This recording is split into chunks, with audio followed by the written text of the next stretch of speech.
আমি পিঠে করে দেখাচ্ছি, রাঙা আলুর মিষ্টি পিঠে। এগুলোকে সেদ্ধ করেছি, তার সাথে লাগছে চিনি, ময়দা, চালের গুঁড়ো, ছোট এলাচের গুঁড়ো।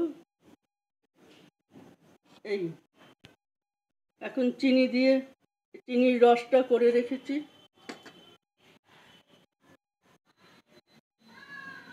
আর রাঙা আলু, নারকেল কুচি, চিনি, ময়দা, চালের গুঁড়ো সব মিশিয়ে এই মণ্ডটা তৈরি করেছি। এখন এটা দিয়ে আমি এইভাবে তেলের মধ্যে ছাড়বো।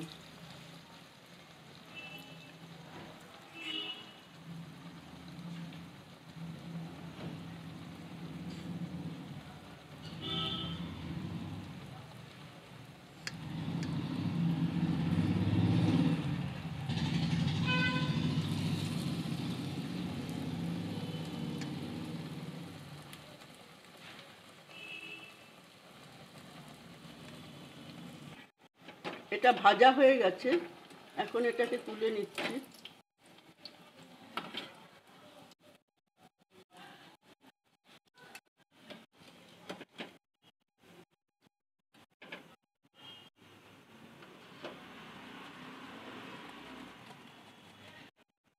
দিয়ে রসের মধ্যে দেব।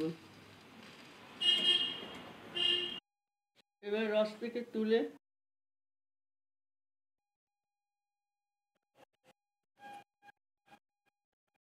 এইভাবে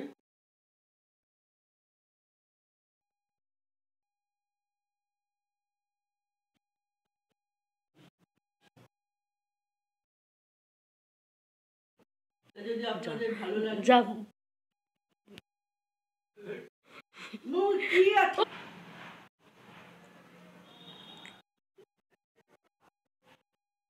এই পিঠেটা খেয়ে দেখবেন, আপনাদের নিশ্চয়ই খুব ভালো লাগবে।